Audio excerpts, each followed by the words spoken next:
Hello बच्चों।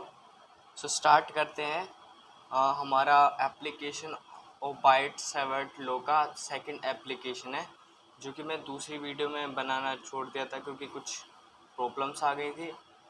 अब हम इसका करते हैं बाइट सेवर्ट लो का सेकंड करते हैं। तो ये कह रहा है, ये है magnetic field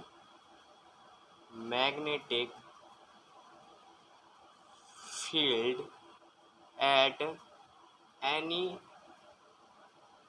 point on the axis of circular coil carrying current, ठीक है। and its magnitude of magnetic field. Okay, start करते हैं। हमें क्या निकालना है? Magnetic field at any point, या कोई से भी पॉइंट पर, on the axis of circular coil. यानी कि ये हमारा क्या है,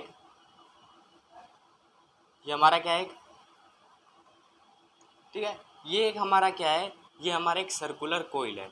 यानी कि जो आपका जो एक सर्कल दिया जाता है, ये मालूम मेरे हिसाब से, मेरे पास तो हाथ है, ये मान लो एक सर्कल है। इस सर्कल को ऐसे करके इसके इस बीच के पॉइंट के एक्सिस पर निकालना है। इस पॉइंट के बीच के एक्सिस पर निकालना है। इस पॉइंट का नाम रखते हैं O, और इस पॉइंट के नाम को रखते हैं P पॉइंट। और इसके बीच की जो डिस्टेंस है, इसके और इसके बीच की जो डिस्टेंस है, वेट फॉर अ मिनट, हाँ, इसके और इसके बीच की जो डिस्टेंस है डेट इज A मान लेते हैं। और इसके बीच की जो वो है, इसको हम रेडियस R मानते हैं। मान लिया, ठीक है। अब आपको पता है कि हमारा जो DL के परपेंडिकुलर क्या रहता है, मैग्नेटिक फील्ड। पढ़ा होगा ना, मैग्नेटिक फील्ड DL के परपेंडिकुलर क्या रहता है, मैग्नेटिक फील्ड रहता है। जैसे कि मान लो ये मेरा करंट जा रहा है, ठीक है। अब इसी लेंथ, ठीक है, ये करंट आ रहा है, ये लेंथ है हमारी, वायर की लेंथ है, और इसी के परपेंडिकुलर क्या रहता है, फील्ड रहती है। देखो ये परपेंडिकुलर जा रही है ना, यानी कि DL के परपेंडिकुलर क्या रहता है, वो रहता है। तो हम यहाँ से एक छोटा सा DL ले लेंगे, जिसको हम आइडियल कहते हैं, करंट एलिमेंट जिसको नाम देते हैं। पढ़ा होगा ना, पिछले में मैंने कंसेप्ट में बताया हुआ कि करंट एलिमेंट आइडियल रहता है। क्यों? क्योंकि इसके अराउंड क्या फ्लो कर रहा है, इसके अराउंड करंट फ्लो कर रहा है, ठीक है ना। आइडियल यहाँ से एक छोटी सी लेंथ DL ले लेंगे, ठीक है। और इससे इसकी तरफ एक पॉइंट यहाँ ले लेंगे, और इससे इसकी पॉइंट को मान लेंगे X। याद रखना, ये तीनों की तीनों जो हमने लिए डेट इज कॉन्स्टेंट, ये बदलेगी नहीं, बदलेगा आपका DL, ठीक है ना। अब DL के परपेंडिकुलर मैं क्या इस तरीके से D भी ले सकता हूँ, क्योंकि छोटी लेंथ है तो छोटी मैग्नेटिक फील्ड आएगी, ठीक है। अब यहाँ से भी एक IDL ले लेंगे, और यहाँ से इस तरीके से D भी ले लेंगे, क्योंकि हमने इसके परपेंडिकुलर क्या लेंगे, DB। ऑफ कोर्स हमने जब मैग्नेटिक वो पढ़ी थी ना, इलेक्ट्रिक फील्ड पढ़ी थी, तो उसमें भी ऐसे ही बना हुआ था। हम उसमें क्या लिया था कि कंपोनेंट्स लिए थे, कि जैसे कि मान लो ये हमने कंपोनेंट्स लिए थे, डेट इज ये वाला कंपोनेंट एंड डेट इज ये वाला कंपोनेंट, ठीक है ना। अब इसको मैं मान लेता हूँ अल्फ़ा। क्या मान लेता हूँ मैं इसको? अल्फ़ा, ठीक है। इसको मैं मान लेता हूँ अल्फ़ा, ठीक है। ये A है, ये अल्फ़ा है, ठीक है। तो कंफ्यूज मत होना, ठीक है। अल्फ़ा ले लिया। यू नो डैट कि आपने एक प्रॉपर्टी रहती है कि मान लो आपके पास, मैं साइड का रफ एग्जांपल यहाँ पर लेता हूँ, जैसे कि, ठीक है, जैसे कि मान लो कोई A लेंथ है, ठीक है ना, उसी के यहाँ पर एंगल पर एक अल्फ़ा बनी हुई है, यानी कि कोई थीटा बना हुआ है, ठीक है। और उसी के जस्ट इधर एंगल पर, ये मान लो ये और ये रहता है ना, ये और ये अल्फा एंगल इक्वल रहेंगे, ठीक है ना। ये एक बेसिक प्रॉपर्टी है, इसलिए जो आपका ये अल्फ़ा रहेगा ना, ये अल्फ़ा के इक्वल रहेगा, ठीक है ना। इस अल्फ़ा के इक्वल रहेगा, और ये वाला अल्फ़ा इसके अल्फ़ा के इक्वल रहेगा, ठीक है। ये बेसिक्स मैथ्स के प्रॉपर्टी है, ठीक है। नहीं पता तो आप समझ लो कि जो ए की लेंथ है उसके यहाँ पर परपेंडिकुलर क्या रहेगी, अल्फा रहेगी। ठीक है, अल्फा रहेगी तो ठीक है। अब जहाँ हमारा एंगल रहता है उसको हम क्या कहते हैं, डी बी कोस अल्फा। और यहाँ क्या आ जाएगा, यहाँ आ जाएगा आपका डी बी कोस अल्फा। इनकी वैल्यू आपको सेम रहेगी। और इधर की डायरेक्शन पर आपका आ जाएगा D B sine alpha plus D B sine alpha. क्यों प्लस हुआ, क्योंकि ये एक ही डायरेक्शन में, और ये आपको पता है कैंसिल हो जाएंगे। क्यों, क्योंकि ये अपोजिट डायरेक्शन में, क्या ये अपोजिट डायरेक्शन में, तो ये क्या हो जाएगा, प्लस हो जाएगा। ठीक है ना, ये क्या हो जाएगा, प्लस हो जाएगा। इतनी बात क्लियर, ओके। अब इतनी बात क्लियर है। सो आपको पता है डीबी की वैल्यू मैंने वो पढ़ाई हुई थी, क्या रहती है डीबी की वैल्यू, डीबी के लेते हैं mu naught I D L 4 pi x square sine theta. ये साइन थीटा किसके बीच में रहता था, मैं आपको बता दूं, मैंने जब आपको ये करवाया था ना, ये पिछले जो मैंने आपका एक कंसेप्ट करवाया था, मैं थोड़ा सा नाम भूल गया उसका, वेट फॉर अ मिनट। जो मैंने बायोट सावर्ट लॉ में बताया था कि भाई मान लो ये आपका एक वायर जा रहा है, इस पॉइंट पी पर हमें वो इलेक्ट्रिक फील्ड निकालनी है जिसको हमने थीटा माना था। ये थीटा किसके बीच में रहता था, ये थीटा जो रहता था ये क्या थी, लेंथ थी, और ये क्या थी, रेडियस थी। यानी कि लेंथ और रेडियस के बीच में, रेडियस मतलब आर डिस्टेंस, हम रेडियस नहीं है सॉरी ये आर है, ठीक है ना, आर के बीच में थीटा रहता था। ठीक है, अब ये साइन थीटा एंगल किसके बीच में है, एक तो ये जो हमने माना है इसके बीच में, ठीक है, जो हमने ए मान रखा है, और एक लेंथ के बीच में, एक किसके बीच में, लेंथ के बीच में, यानी कि ये लेंथ, ये वाली लेंथ, ठीक है ना, ये और ये वाली लेंथ के बीच में कितना एंगल बन रहा है, 90।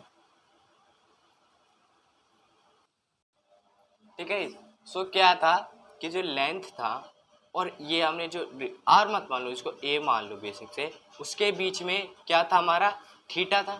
ठीक है, सो हमारा डीएल क्या है, ये वाला डीएल है, और ओ ये ए डिस्टेंस क्या है, ये वाली डिस्टेंस है।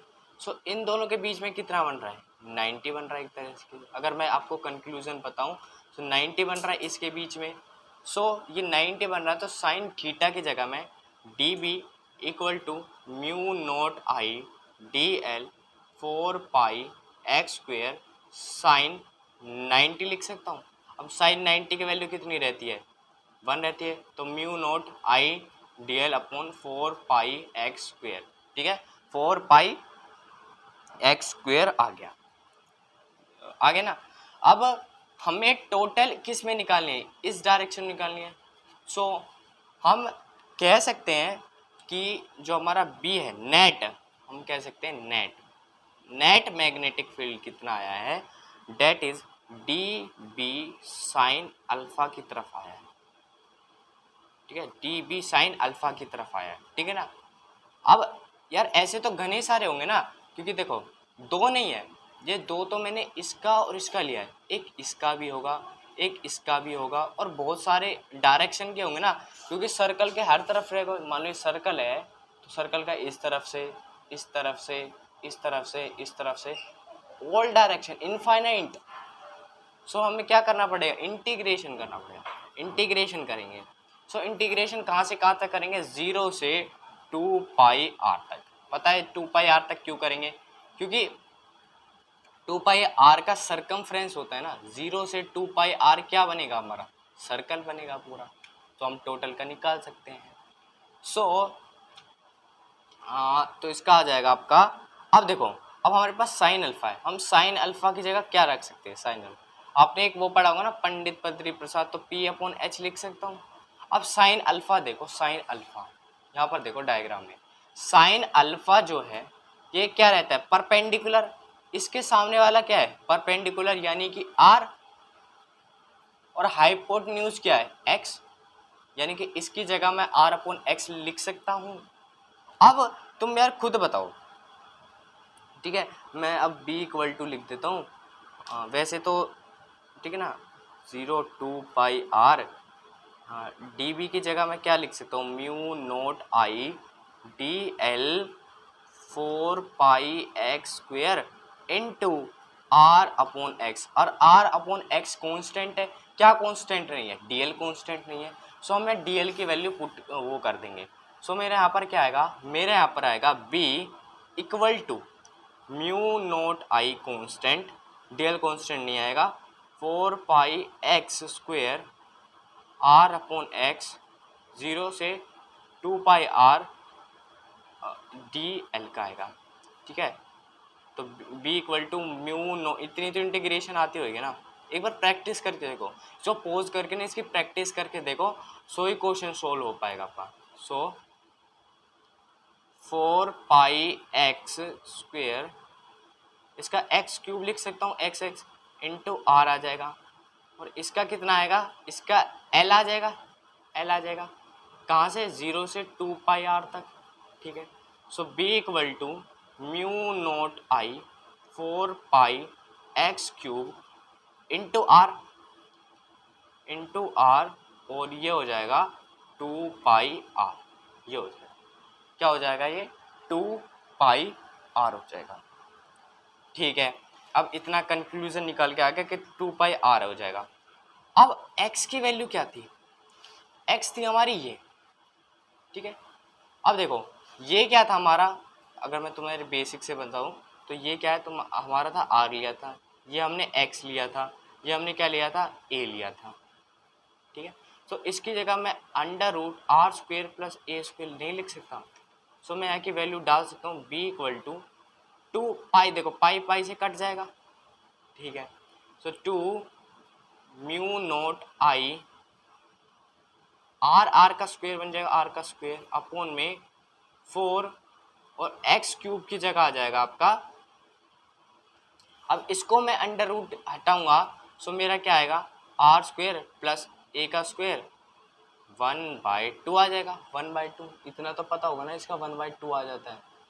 ठीक है, अब इसका 1/2 आ गया, सो इंटू 3 से मल्टीप्लाई करूंगा तो इसका आ जाएगा r² + a² 3/2। इसका आंसर क्या आएगा, ठीक है ना, इसका आंसर आ गया। अब इससे इसको काट लो 2 से, सो b की जो वैल्यू आ गई वो आ गई म्यू नोट आई इंटू r² अपॉन में 2 r² + a² 3/2, ये आ गया। ठीक है, अब तो यार आपको एक सिंगल दिया गया, ऐसे आपको घने सारे लूप्स दिए जाते हैं। लूप्स पता है ना, n लूप्स के लिए क्या करते हैं, इंटू n से मल्टीप्लाई कर देते हैं। ठीक है, बट देखो ये तो गाइस हमारा आ गया। अब कई सारी बुक्स में, जैसे प्रदीप की बुक रही या आपकी मैनी बुक्स में ना, आपका एरिया दिखा रखा है, इसमें एरिया देखो वो कैसे है, आपको ना यहाँ तक आना चाहिए समझ में। ठीक है, जो मैंने करवाया था ना, ये यहाँ तक आना चाहिए आपको, ये वाला, यहाँ से मैं वो एरिया का सिस्टम देखो गाइज, अगर आपके बुक में यहाँ तक दे रखा है, टीचर्स एग्री कर रही है कि यहाँ तक आपका ठीक है, सो ये वाला मान लो। और किसी की बुक्स में अगर एरिया दे रखा तो वो कैसे करेंगे वो मैं बता रहा हूँ। तो हमारा लास्ट में ये निकल के आया था ना, b equal to mu naught i r upon 4πr² + a² 3/2 into 2πr आया। ठीक है ना, ये देखो ये यहीं से आया ना, यहीं से आ रहा है, x³ की जगह मैंने वैल्यू पुट कर दी। अब देखो 2πr आ गया। ठीक है, 2πr आ गया। अब 2 को यहाँ रख लूँगा, b equal to 2 mu naught I, और ये आ गया πr², और ये आ जाएगा 4πr² + a² 3/2 आ जाएगा। ठीक है, अब πr² क्या रहता है,